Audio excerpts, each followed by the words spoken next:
that is related to the beginning of the question, which is, of course, we're seeing an unprecedented buildup of Russian forces, not just to the direct or on the direct border between Russia and Ukraine, but also now what was a game changer, I think, for the administration here in the United States was this movement of troops, artillery equipment into Belarus as well.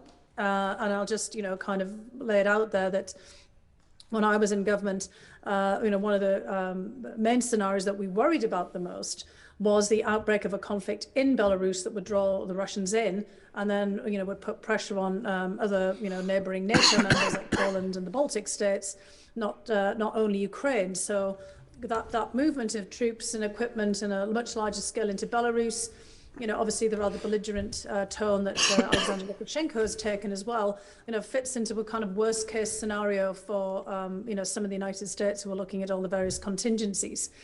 It's also, of course, drawn everyone's attention that Putin has moved forces all the way across from the Russian Far East, from the Far East military district, which is not usual, let's just say, in an exercise. I mean, we've seen the Zapad, the West exercises before. They don't usually involve that long train, literally, of equipment going from other theatres, which again shows that Russia is very serious and that this is not just any kind of normal exercise. We've seen in the past, when you look back to 2008, when Russia moved into Georgia, I was the National Intelligence Officer for Russia and Ukraine, Russia and Eurasia at that time, and of course Anders and Krzysztof will also probably remember, that period. There was an exercise, Kavkaz, the usual exercise that the Russians conducted in the North Caucasus, but there wasn't any unusual activity of other deployments at that point. And that's, of course, just before Russia moves into Georgia.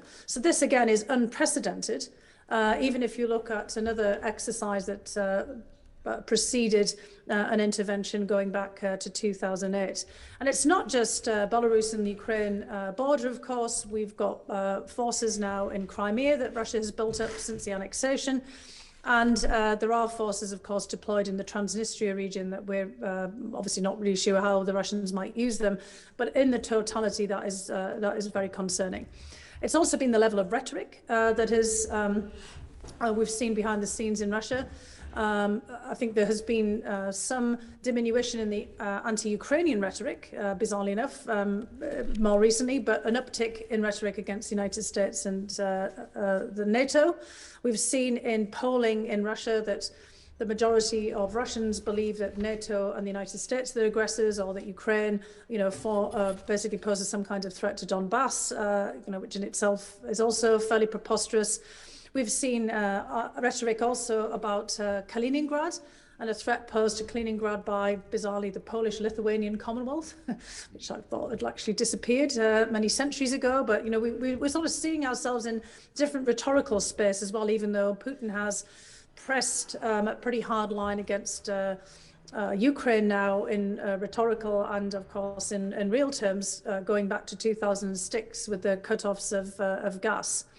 But again, getting back to the last question again, I mean, clearly the United States administration, and I know that the British share the same assessment, see this again as unprecedented, again as preparations for a full-scale invasion, not just as some regular series of exercises. But the big question is what Putin is going to do. I would say, irrespective of whether he invades or not, at this point, he has successfully deployed military forces to get attention, to put the world on edge, not just Ukraine, and the United States and NATO and UK and other allies on edge. So it's a costly exercise in of itself. So even that is a major development. He has made 3 sets of demands, as we know, in December with these twin documents to NATO and the United States. I don't have to repeat what's in that. I'm sure the committee and everyone else is very well aware. Clearly 3 dimensions: Ukraine, NATO and the United States. And he's hoping that this is all going to be a major game changer. So what does he want right now? Full attention. And clearly he wants a capitulation from us on Ukraine, on NATO, and basically withdrawal of forces and positions since 1997, 1999, when the first big wave of expansion started.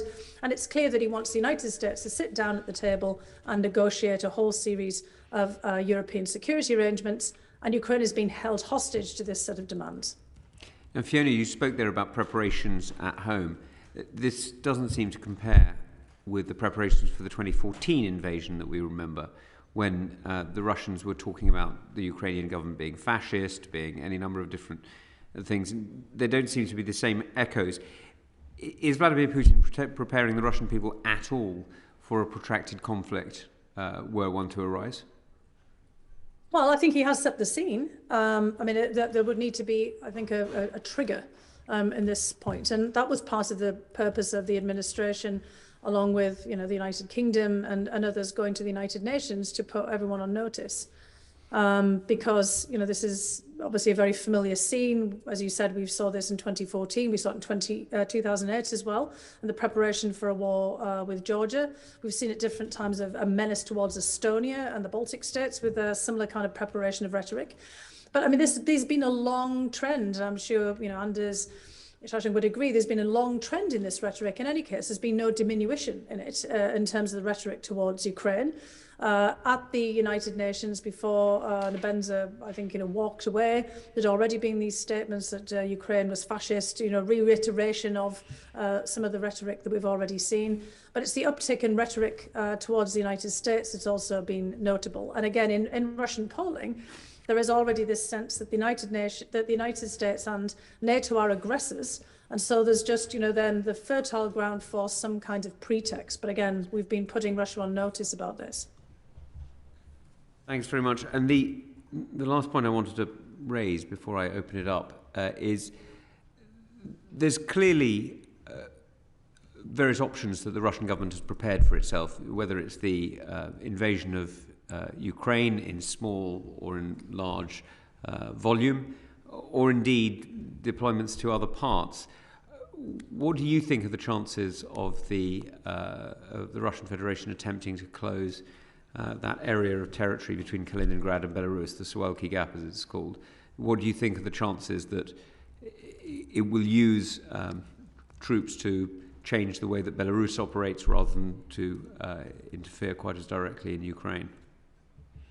I think the chances are very high. I think that, that's kind of part of the risk that we have, that, and this is again a classic Putin move. He's attracted all of our attention to one set of spots and may well do something, elsewhere. So I think we need to be very vigilant. Wouldn't just be a question of Belarus. It could also be, threats, as I said, to the Baltic states. We've seen, rhetoric towards Estonia in the past. Anders and Shoshin will probably also recall, I mean, there've been, all kinds of moves that Putin has made against other neighbours, pressure on Finland, for example, Sweden and other countries, especially if Sweden and Finland still have their open door to NATO. And we've already seen Russia consolidate positions in the, former Soviet space. The intervention in CSTO in Kazakhstan, putting troops in Nagorno-Karabakh, after resistance to that for decades by Armenia and Azerbaijan, exploiting the summer 2020 conflict there. Pressure on Moldova as well. There's been a track two that Dmitry Kozak has been running behind the scenes on Moldova and Transnistria, but that also looks more like designed to get leverage over Moldova, given the configuration of its new government. We've seen in Georgia, of course, Mikhail Saakashvili now sitting in jail there, and a complete shift in the orientation of the Georgian government and in terms of their interactions also with Russia. I think, Russia has very effectively now consolidated its position in Eurasia, in the post-Soviet space, and Ukraine is an outlier. But also there is a great opportunity here to really establish military bases and deployment of, potentially also missiles in Belarus, and to put the squeeze on Poland and Lithuania over Kaliningrad, as you point out. Thank you very much, Bob. Just a couple of quick points, if I may, Tom. Fiona, just briefly, you talked about Belarus. I mean, it seems to me that is something, a big win that's been pocketed by Putin, that the West hasn't even sort of clicked. The fact that in the last 6 months, the last year, Belarus has gone from a country that could just about pretend to be an independent state to either an external or a sort of internal colony of the Russian Federation. So those troops that Putin has moved into Belarus, I assume they're never ever actually going anywhere, and they are now there permanently. Would you agree with that?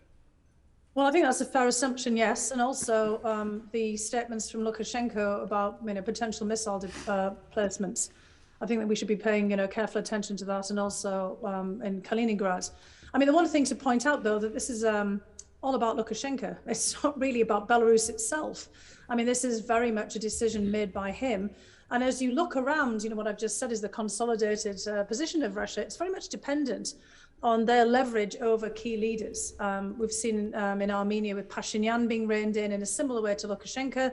Obviously, Tokayev in Kazakhstan, having made the decision to call in the CSTO, has put himself in a very different position than before as well. And so, for Putin, this is, and Russia and the Kremlin, this is all really about leadership.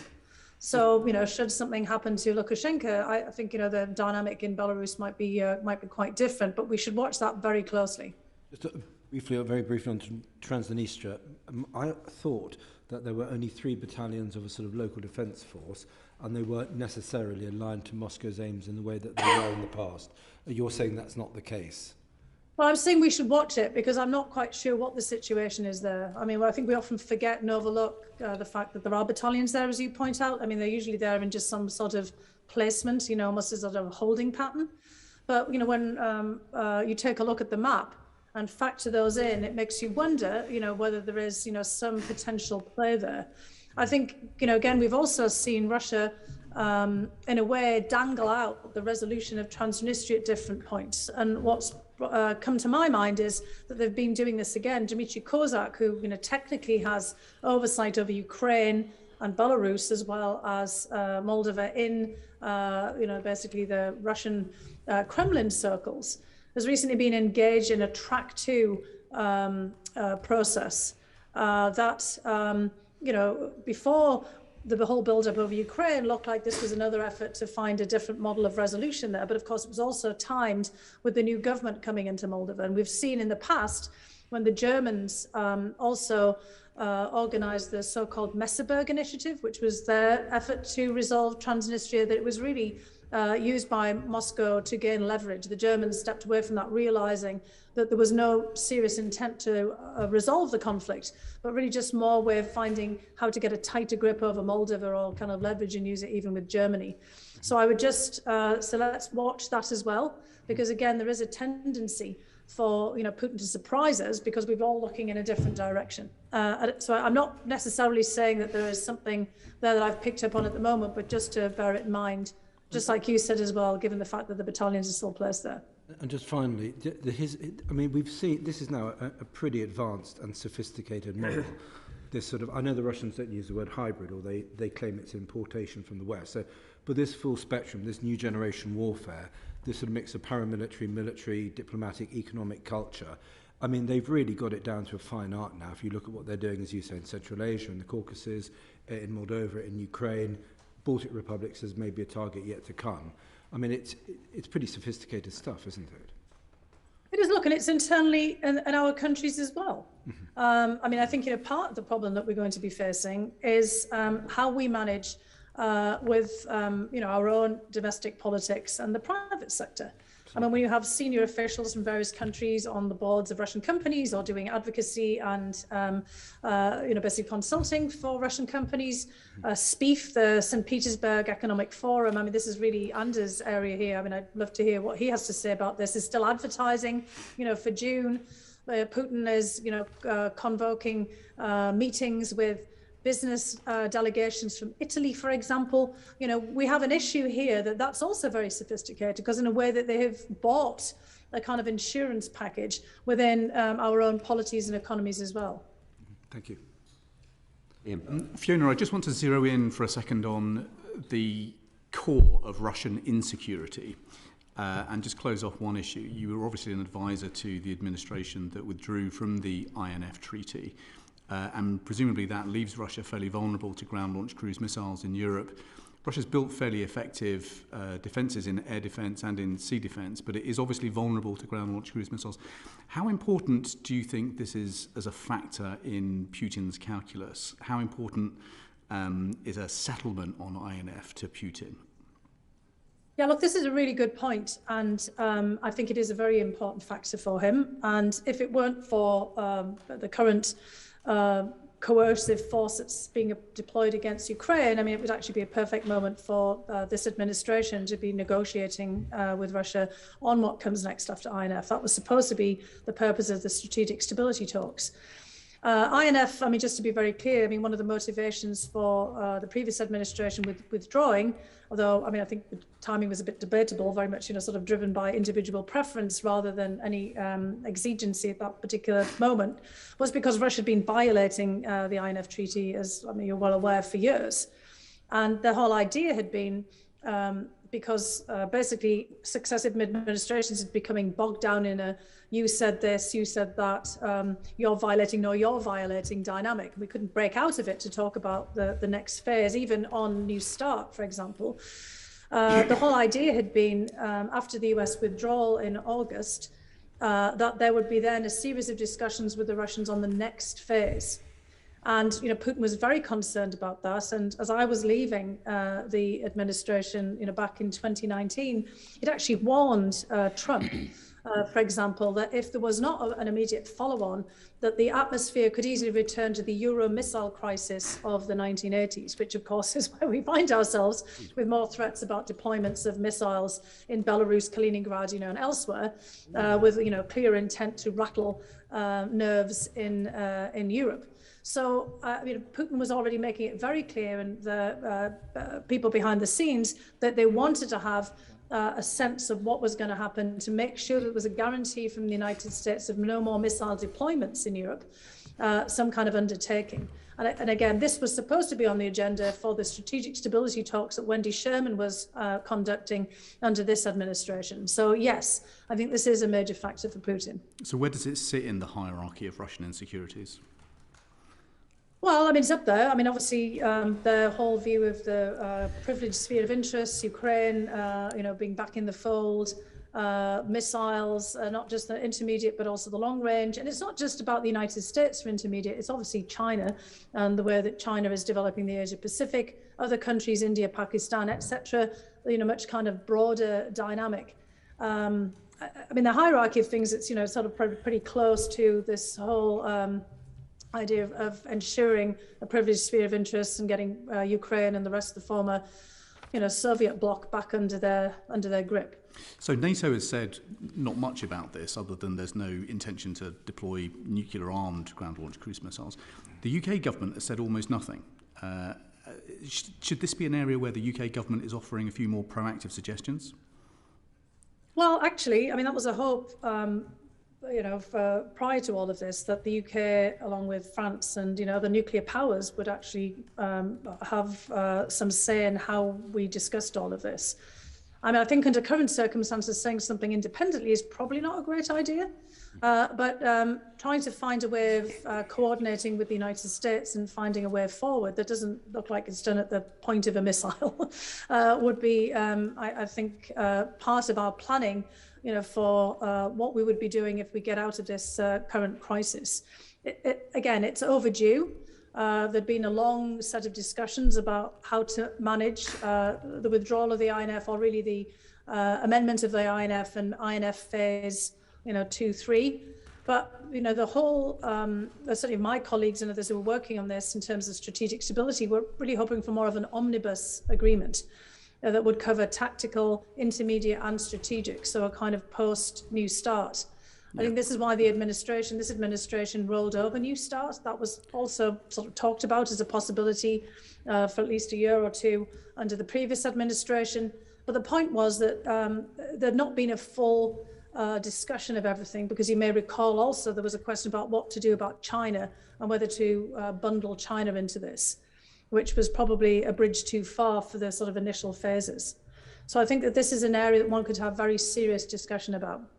Thanks, Tom. But I wouldn't do it individually, because the Russians, obviously will look for a way to, pluck off not just the UK as a nuclear power, but, Germany and other countries obviously have a stake in this from their own security perspectives. Before we move on that question as well. I was about to say, before we move on from this, Shashank, do you want to add to this? And I don't know whether you do. Yeah, and I saw that Anders wanted to as well. Yeah, I don't want to be the... I just wanted to say very, very quick on INF. In theory, it's a sensible topic for discussion, and it clearly is on Russia's mind. And we've heard Putin talking about quite a lot about the flight times of intermediate-range missiles from European territory, although the flight time from eastern Ukraine is not all that different to the flight time from the Baltic. So it's arguable whether it's a substantive problem. But what I would say is that clearly this was part of the US strategy, to go into those strategic stability talks saying, well, we're not going to talk about red lines, about rolling back NATO expansion, but we will make a good faith effort to find stuff to talk about. And that's going to be INF missiles, and that's going to be confidence building measures, conventional forces, all of those kinds of things. And one of the things that worries me most profoundly about this crisis and my reading of Russian intentions is that at every step of the way, I see Russia's leadership closing the space for diplomacy rather than grasping it. And we saw Russian diplomats come out of those talks saying, well, missile discussions are good, but it's not what we're here for. And I saw them repeating that message again and again, which to me suggests quite strongly they won't be fobbed off with these what they see as secondary topics, and that from as best I can read it, for them the diplomacy is not a serious effort at finding space for agreement, but a process designed to buy time and lay responsibility onto the other side. So the INF discussion, whilst a sensible one, the way it's actually proceeded reinforces my sense the Russians are not really interested at this point in having a productive, fruitful, substantive discussion on INF range missiles with verification, with all of these things. I really think they are focused on halting Ukraine's westward drift, which is why this is such a dangerous moment. Yeah, thanks. Anders, yes, go for it. Yes, thank you. Let me follow up on a similar line. Fiona, in the beginning here, laid out very nicely how Putin is throwing everything up in the air, and then he hopes to get something somewhere on some issue, and we don't know where, geographically or on what topic. So I think that the Western strategy, I mean here primarily the US and UK strategy, I think has been just right. Expose it all, emphasize as much as possible what is going on, provide as much intelligence as reasonably can be provided. And by doing so, the West is really pushing Putin into a sort of dead end. Either he goes for everything, and then he's likely to lose, or he's not getting anything. The worst would be that he gets something. So you can say that a summit with Biden, that's a big win for Putin. He shows that he's one of the three big leaders in the world, together with the US president and the Chinese president, but it's not enough. He needs something more. The big thing that Putin is talking about repeatedly is Yalta 2, or Yalta 2, you might pronounce it. And he wants to divide the West. Previously, he tried to break Europe out. Now he tries to break the US out and have an agreement over Europe with the US. All these things need to be stopped. And I think that the US and the UK in the strategy are doing exactly the right things. And what does Putin really accomplish? Fiona offered a number of issues, but the fundamental thing is he wants to stop democracy in his neighborhood, and in particular in Russia. He doesn't recognize Ukraine as a state, and he wants to have it abolished. But that is primarily in order to get what the Russians call since the beginning of the 20th century, a small victorious war. So the ultimate aim is to gain popularity by doing something for the nation, and at the same time getting an excuse for more repression at home. So I think that we should concentrate on these things, and what he achieves in terms of specific arms agreement, I think is quite relevant. And Fiona and also Schenker emphasized here that Putin has put everything here in terms of ultimata. This is not a question of reaching an agreement. This is not an opening for a negotiation, but this is to put the West in a corner. But when the West stands up, as it now admirably has done, then he's putting himself in a corner. So I think that we are moving in the place where we should be. And I think it's excellent that you're holding this meeting today and that you are so focused on these issues. This is in itself something that really harms Putin's strategy. Okay, thanks very much. Alicia, all yours. I was just listening in, sorry. Fiona, when it comes to our time in Ukraine, I was slightly taken aback by the fact that the Western intelligence assessments seem to differ quite significantly from those of the Ukrainians. So there was a lot of views when we were in Kiev that any invasion would come over the contact line. And there was some reference to the fact there could be an effort to directly decapitate Kiev, obviously through Belarus. Whereas obviously when we met with the Ukrainians, it was very much the contact line is far too built up. There is far too much defence infrastructure. That is something that's not going to be crossed. It will either be, yes, a direct decapitation of Kiev, or more likely through the south or through other vulnerable parts of their borders. How likely do you think each of those scenarios are, and what do you think Putin is looking at specifically? Well, I mean, Putin's clearly trying to keep us guessing because he's given himself a lot of options. I mean, there's also air defense, or rather, opposite of defense, offense, which could also be used. I mean, if you look at what they did in Georgia in 2008, which is a long time ago, it was more of a sort of a set piece World War II, tanks through the Rocky Tunnel, plus then, use of aircraft. They've obviously adapted a lot since then. The use of covert operatives, different forces, cyber attacks. We've seen obviously the deployment of vessels from the Baltic fleet coming around into the Black Sea with amphibious landing capabilities. So there's also the sea attacks. One could be very concerned about, for example, they've already done this to most rather good effect of the Sea of Azov, blocking off, completely the Sea of Azov to any outside shipping, as well as then taking Mariupol and other Ukrainian ports, threatening Odessa. And the hope being that by ever means that they deploy, that there would be a squeeze put on Kiev.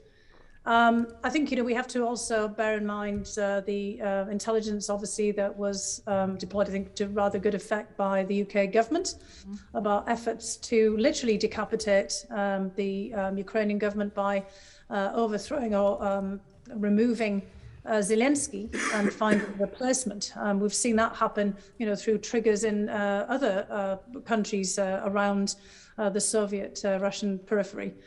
So, I mean, we shouldn't rule things like this out either. I mean, I am a little bit mystified, but I think, again, Anders may have some insight into this, given the work that he's done very closely with the Ukrainian government, as to, Zelensky's efforts right now to basically pick fights with various oligarchs and the previous president, Poroshenko.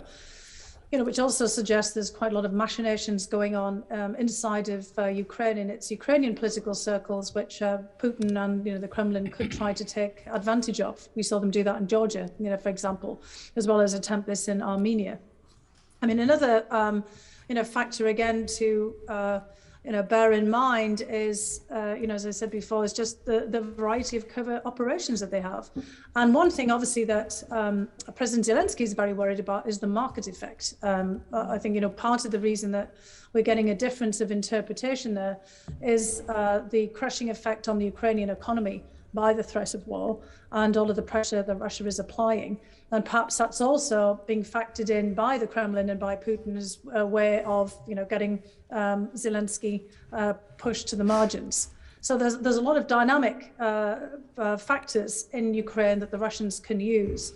So I think it's, in some respects, a bit risky for us to focus in on one issue. Obviously, the United States government, based on the intelligence that they have, has laid out the maximal possible invasion that that is feasible, but there are many different other ways that Russia can deploy the forces that it's arraigned, and that's of course the difficulty that we have. Absolutely, and I don't know, Mr. Anders, if you'd like to come in on that at all. Mr. Anders. Yeah, Thank you. I would like to pick up on 2 points. One, what Fiona mentioned, the Ukrainian politics are very divided. And President Zelensky is now trying to prosecute former President Poroshenko, his main political rival, for high treason. I saw Poroshenko last in October, and he said that there were then 129 criminal cases opened against him. President Zelensky completely controls the prosecutor general. So this is a political